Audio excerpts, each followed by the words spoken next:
तिथपर्यंत माझी मी भूमिका जाहीर केलेली आहे.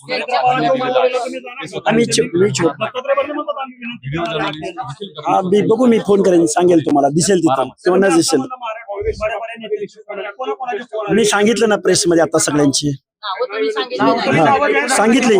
सीएम आहेत, डेप्युटी सीएम एकनाथरावजी शिंदे आहेत, उदयजी सामंत आहेत, अगदी धनंजयजी मुंडे आहेत, बर्निमा मात्र प्रत्यक्षात आलेले आहेत. तुम्ही वारंवार लढायचं म्हणत होता पवारांच्या विरोधात. तिसऱ्या दिवशी त्यांना दुःख नव्हतं, साऱ्या जनतेला दुःख होतं, सामान्यांना दुःख होतं. आज तुमच्यावर दबाव टाकला म्हणून अजिबात नाही. दबाव वगैरे, दबावाला झुगारणारा लक्ष्मण हाके आहे. लक्ष्मण हाके महाराष्ट्राला काय आहे माहित आहे, पण महाराष्ट्राच्या उपमुख्यमंत्री पदावर एक महिला नेतृत्व बसलेलं आहे आणि एका अपघाती दुःखद निधनानंतर बसलेलं आहे. ही भावना आहे ना, त्यामुळं ही निवडणूक म्हणजे अंतिम असं नाहीये ना. अनेक निवडणुका सुद्धा समोर आहेत आणि अजून पुढे काळ भरपूर आहे ना आपल्याला. गेल्या महिनाभर ही भावना का नव्हती? ही भावना होतीच, ही भावना आजपर्यंत होती. पवारांना चॅलेंज करत होता, गेल्या का करू नये? नाही, लोकशाहीमध्ये आज माघार का घेतला? अरे राजा हो, लोकशाहीमध्ये व्यक्त होण्याचा अधिकार काढून घेताय का तुम्ही आमचा? म्हणजे आम्ही बोलू नये असं तुमचं काय म्हणणं आहे का? आणि मी कुठलं एखादी शब्द बोलत असेल, एखाद्या वरिष्ठांच्या विनंतीला मान देत असेल, तर ह्याच्यामध्ये एवढं राग आणि एवढा तेज दाखवण्याचं काय कारण आहे? महिनाभर म्हणजे लोकशाहीनं अधिकार दिला नाही का मला? लोकशाहीनं अरे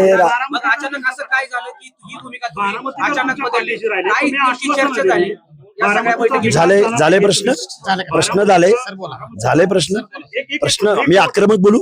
एक प्रश्न शेवटचा, तुम्ही बारामतीचा विकास झाला ना हे मुद्दे मांडले. प्रश्नच नाही. लोक तुमच्या मी आता म्हणलं का झालाय दादा हो, मी आता म्हणलं का झालाय? अचानक युटर्न का? अरे तुम्हीच म्हणताय सहानुभूतीची लाट आहे. हाके साहेब, तुम्ही कसं दोन्ही बाजू तुम्ही बोलताय? प्रश्न असा आहे, तुम्ही आता मुद्दा म्हणला ना सहानुभूती, एक महिला उपमुख्यमंत्री पदावरती बसले, तुम्ही वारंवार विधान केली की ते तिसऱ्या दिवशी बसल्या, त्यावेळेस मोठा नव्हता का? म्हणजे लोकशाहीत मी व्यक्त नाही व्हायचं? जरूर माझे अधिकार काढून घेतले तुम्ही. अरे अचानक म्हणजे राजकारणामध्ये भूमिका घेत नाहीत लोक. एका कार्यकर्त्याने भूमिका घेतली तर तुम्ही एवढं आरोपीच्या पिंजऱ्यात उभं करताय. महाराष्ट्राच्या देशाच्या राजकारणात लोक युटर्न घेत नाहीत. यशवंतराव चव्हाणांपासून लोकांनी युटर्न घेतलेले आहेत. किती उदाहरणं सांगू तुम्हाला मी? काय दबावाचा प्रश्न येतो कुठे? दबावाचा काय? मी बोललो दबाव आहे माझ्यावर? मी एवढं म्हणतोय की मला रिक्वेस्ट केली, वरिष्ठांनी रिक्वेस्ट केली, निर्णय प्रक्रियेमध्ये असलेल्या, राजसत्तेमध्ये अंतिम पदावर बसलेल्या माणसांनी जर मला कॉल केला असेल, माझे प्रश्न जर काही सुटत असतील, माझ्या डेलिगेशनला ते निमंत्रण देत असतील, तर मी का त्याच्यावर विचार करू नये? तर मी भांडत राहावं अशी तुमची भूमिका आहे? संघर्ष चालू राहील. आमच्या शोषितांचे, वंचितांचे, पीडितांचे जर प्रश्न सुटत नसतील, महाराष्ट्राच्या बजेटरी सेशनमध्ये 0.5% जास्त तरतूद होत नसेल, आम्ही बोलायचं नाही. मी एखादं डेलिगेशन घेऊन गेलो म्हणजे मी त्यांच्याशी कॉम्प्रोमाइज केलं असं तुमचं म्हणणं आहे? मी ताईंना पाठिंबा दिला, एका महिलेला पाठिंबा दिला, महाराष्ट्राच्या उपमुख्यमंत्री पदावर असणाऱ्या एका महिलेच्या रिक्वेस्ट कॉलला मी सकारात्मक प्रतिसाद दिला. याच्यातून मला खलनायक ठरवताय तुम्ही?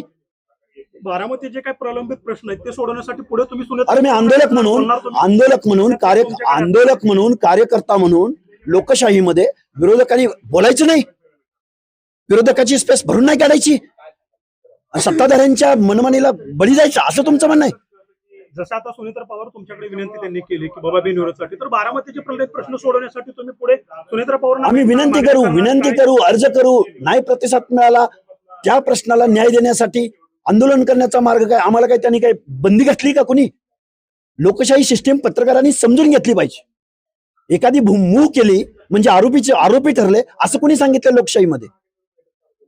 तुम्ही निवडणुकीतून माघार घेतली आहे, सुनेत्रा वहिनींच्या पत्राला फिरणार आहात का बारामती? हे बघा, ते मी ठरवेन.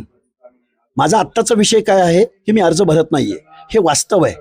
फिरायचं का नाही फिरायचं ते मी सांगेन ना तुम्हाला. मी एक आंदोलक आहे. अरे मी प्रेस कशाची घेतली आता? आता जोकासू STP या अत्याधुनिक जॅपनीज तंत्रज्ञानाने सुसज्ज, quick installation, energy efficient, noiseless blowers, low maintenance या आणि अशा वैशिष्ट्यांनी परिपूर्ण जोकासू STP तंत्रज्ञान प्रकल्प उभारणीपासून ते विक्री पश्चात समाधानकारक सेवा देणारी, भारताबरोबरच परदेशात देखील प्रकल्पांची यशस्वी उभारणी करणारी company Deccan water treatment private limited.